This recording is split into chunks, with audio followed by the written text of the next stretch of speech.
की हालत बहुत ज्यादा खराब होती जा रही है। लेबनान के बहुत ज्यादा परेशान हो चुका है हिजबुल्लाह से। दोस्तों, इस रिपोर्ट में मैं लाल सागर से आई कुछ ऐसी तस्वीरें आपको दिखाऊंगा जिसको देखकर आपका दिल बाग बाग हो जाएगा।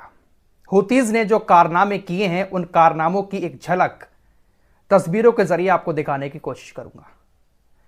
लेकिन पहले आपको लेबनान के बॉर्डर की तरफ लिए चलता हूं। लेबनान के बॉर्डर पर हिजबुल्लाह लगातार इजराइल के ऊपर हमले किए जा रहा है। इजराइल की हालत बहुत ज्यादा खराब होती जा रही है। लेबनान के बॉर्डर पर बहुत नुकसान इजराइल को हिजबुल्लाह की वजह से उठाना पड़ रहा है। बस्तियां खाली हो चुकी हैं। बहुत सारे यहूदी इजराइल के अंदर शहरों में आकर पनाह लिए हुए हैं। इजराइल बहुत ज्यादा परेशान हो चुका है हिजबुल्लाह से। इसके चलते हुए इजराइल ने हिजबुल्लाह को अब आखिरी धमकी दे दी है। हिजबुल्लाह से इजराइल ने कहा है कि अगर आप हमारे साथ 15 मार्च तक कोई समझौता नहीं कर लेते हैं, कोई हल नहीं निकाल लेते हैं, तो 15 मार्च के बाद हम उसी तरह का ऑपरेशन लेबनान के ऊपर शुरू करेंगे जिस तरह का ऑपरेशन हमने गाजा के ऊपर शुरू किया है। 15 मार्च तक का आपके पास वक्त है। आप अपनी सेना को पीछे हटा लें, हमसे कोई समझौता कर लें, सीज फायर की डील कर लें, वरना 15 मार्च के बाद लेबनान के ऊपर खतरनाक हमले शुरू हो जाएंगे। इजराइल का इरादा उसी तरह का है जिस तरह का इरादा उसने गाजा के साथ किया था। लेबनान के आम शहरों में जहां पर आम लोग रहते हैं, वहां पर इजरायली सेना हमले करने की तैयारी कर रही है। इजरायली सेना अपने टैंकों को लेकर जमीनी रास्ते से लेबनान के बॉर्डर के अंदर घुसने की कोशिश कर रही थी। 4 दिन पहले आपको खबर दे चुका हूं, लेकिन हिजबुल्लाह ने जबरदस्त हमले किए। सेना अपने टैंक लेकर वापस आ गई। गोलानी ब्रिगेड जो सबसे पहले गाजा के अंदर घुसी थी, वही गोलानी ब्रिगेड लेबनान के अंदर भी घुसने की कोशिश कर रही थी। फिलहाल 15 मार्च तक का वक्त दे दिया है। इजराइल की इस धमकी पर हिजबुल्लाह की तरफ से पलटवार किया गया है। हिजबुल्लाह के उप महासचिव ने कहा कि अगर इजराइल 15 मार्च को हमला करता है तो हम उसकी टांगे और जो भी उसके साथ आएगा उसकी भी टांगे तोड़ देंगे। हिजबुल्लाह पूरी तरह से इजराइल की सेना का सामना करने के लिए तैयार है। अगर इजराइल ने लेबनान के ऊपर हमला किया तो उसके बाद भयानक जंग इस लेबनान के बॉर्डर पर भी छिड़ सकती है। इजराइल की सेना हिजबुल्लाह के ऊपर हमला नहीं करेगी। हिजबुल्लाह के नाम पर वो लेबनान के आम लोगों को निशाना बनाएगी। इजरायली चैनल 13 की रिपोर्ट है कि चीफ ऑफ स्टाफ ने इजरायली सेना को गाजा से सबक लेने की नसीहत दी है कि आप ऑपरेशन चलाने की बात तो कर रहे हैं लेबनान के अंदर, लेकिन पहले गाजा से सबक लेना। आपने अपनी सेना को गाजा के अंदर उतार दिया था, लेकिन गाजा के अंदर आपकी सेना पूरी तरह से नाकाम रही है। जो जो गलतियां आपने की हैं गाजा के अंदर, उनसे सबक लेकर ही आप लेबनान के अंदर अपनी सेना को उतारें।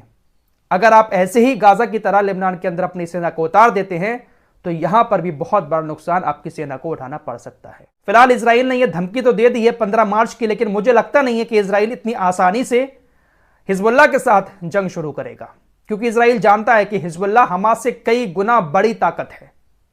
ताकत तो आपको मैं यमन के दिखाता हूं, ये तस्वीरें आपकी स्क्रीन पर हैं। 19 फरवरी को हुतीज ने ब्रिटेन के इस जहाज जिसका नाम रूबी मार है, इस पर हमला किया था और ये अब देखिए किस तरह से औंधे मुंह समुद्र के अंदर समा चुका है।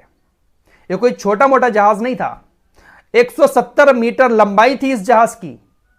हुतीज ने हमला किया और यह जहाज पूरी तरह से अब समुद्र में समा चुका है। बस इतना सा कोना इसका दिखाई दे रहा है। इस जहाज को लेकर हुतीज ने कई बार ब्रिटेन से कहा है कि आप चाहें तो इस जहाज को समुद्र से खींच कर ले जा सकते हैं, लेकिन इसके लिए शर्त सिर्फ इतनी है कि गाजा के अंदर सहायता के ट्रक जाने चाहिए। आप गाजा के अंदर सहायता के ट्रक जाने दें, हम आपके इस जहाज को यहां से आपको खींचने की इजाजत दे देंगे। क्योंकि जहाज है भाई, सामान भी बहुत भरा हुआ था इसके अंदर। अगर ब्रिटेन इस जहाज को खींच कर ले जाता है तो कहीं ना कहीं थोड़ा बहुत अपना नुकसान ब्रिटेन बचा सकता है, वरना यह जहाज यहीं पड़े पड़े गल जाएगा। कल आपको खबर बता चुका हूं, कुछ इसी तरह का हाल अमेरिका के जहाज का कल हुतीज ने किया है। 20 लोग उस जहाज पर तैनात है जिनको वायुसेना ने निकाला है जहाज से। 3 लोगों की उसमें मौत हो गई है। कल मैंने आपको 2 की खबर दी थी, 3 लोगों की मौत हुई है। पहली बार हुतीज के हमले में किसी इंसान की मौत हुई है। हमला कितना खतरनाक होगा इसका अंदाजा आप इसी से लगा सकते हैं कि वायुसेना ने ऊपर से आके उनको रेस्क्यू किया है। रस्सियां फेंक फेंक के जहाज के अंदर से क्रू मेंबर्स को निकाला है। यानी जहाज पूरी तरह से तबाह हो चुका है और यह जहाज भी इसी ब्रिटेन की जहाज की तरह समुद्र में समा जाएगा। यह है हूतीज की ताकत। अब पूरी तरह से यह बात मान सकते हैं कि हूतीज ने पूरी दुनिया को अपने सामने झुका दिया है। यह मान सकते हैं कि हूतीज समुद्र की सबसे बड़ी ताकत है। बड़े बड़े जहाजों को उन्होंने इस तरह से डुबो दिया। दोस्तों, जो बाइडेन गाजा की मानवीय सहायता के नाम पर एक बहुत बड़ा पैतरा समुद्र में फेंकने जा रहा है। आपको बहुत पहले बता चुका हूं कि गाजा के जो समुद्री एरिया है वहां पर एक नेचुरल गैस का प्लांट बना हुआ है। इसी नेचुरल गैस के प्लांट पर इजराइल की हमेशा से नजर रही है। जो बाइडेन का कहना है कि हम इसी के आसपास एक बंदरगाह बनाएंगे, एक ऐसा बंदरगाह जहां से गाजा के लिए मदद पहुंच सके समुद्र के रास्ते। कोई देश अगर गाजा की मदद करना चाहता है तो इसी बंदरगाह के जरिए वो गाजा को मदद भेज सकेगा। गाजा की मदद के नाम पर जो बाइडेन उस नेचुरल गैस प्लांट के पास में एक बंदरगाह बनाना चाहता है, बाइडेन का इरादा गाजा के लोगों की मदद का नहीं है, बल्कि उस नेचुरल गैस के प्लांट से गैस चुराने का है। ऐसा बहुत बार अमेरिका मिडिल ईस्ट में कर चुका है। इराक से ना जाने कितनी बार तेल चुराया है। इराक लगातार आरोप लगाता रहता है कि अमेरिका मदद के नाम पर हमारा तेल चुरा कर ले जाता है और अपने सैन्य ठिकानों में छुपा देता है। इराक की तरफ से बहुत बार इस तरह की बातें बताई गई हैं। तो जो बाइडेन ये जो तमाशा कर रहे हैं ना कि बंदरगाह बनाएंगे और उससे मदद गाजा के अंदर आएगी, ये सिर्फ और सिर्फ एक चाल है। जो बाइडेन चाहें तो नेतन्याहू को पकड़कर एक साइड में करके गाजा के अंदर ट्रकों को भेज सकते हैं, लेकिन सिर्फ नौटंकी की जा रही है। इरादा कुछ और ही है। जो बाइडेन ने कहा कि जब तक इजराइल के बंधक अपने घरों पर नहीं लौट आते हैं तब तक हम आराम से नहीं बैठेंगे, हम ऐसे ही मेहनत करते रहेंगे। उधर मोहम्मद अली अल हौती जो हुतीस के नेता हैं, उन्होंने कहा है कि अगर कोई भी लाल सागर के अंदर अमेरिका और इजराइल की सहायता करने के लिए उतरता है तो उसका भी फिर वही हश्र होगा जो ब्रिटेन, अमेरिका और इजराइल के जहाजों का हो रहा है। उनकी मदद के लिए सामने आओगे तो आपके जहाजों को भी हम नहीं छोड़ेंगे। बड़ी खबर स्पेन से आ रही है। स्पेन ने एक बार फिर से अपना बड़ा दिल दिखाते हुए यूनाइटेड नेशंस की एजेंसी UNRWA को एक्स्ट्रा फंडिंग देने का ऐलान कर दिया है।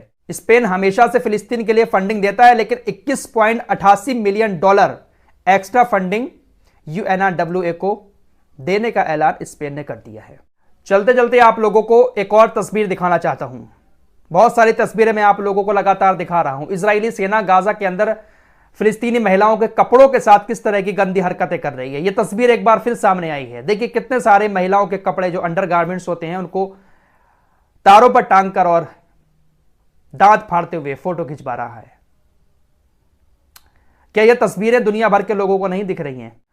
और इस आतंकी सेना के ऐसे कारनामों को दुनिया आंखें बंद करके देखे जा रही है। फिलहाल इस रिपोर्ट में इतना ही। मिलते हैं कुछ और नई खबरों के साथ। तब तक के लिए अपना ख्याल रखिएगा। अल्लाह हाफिज।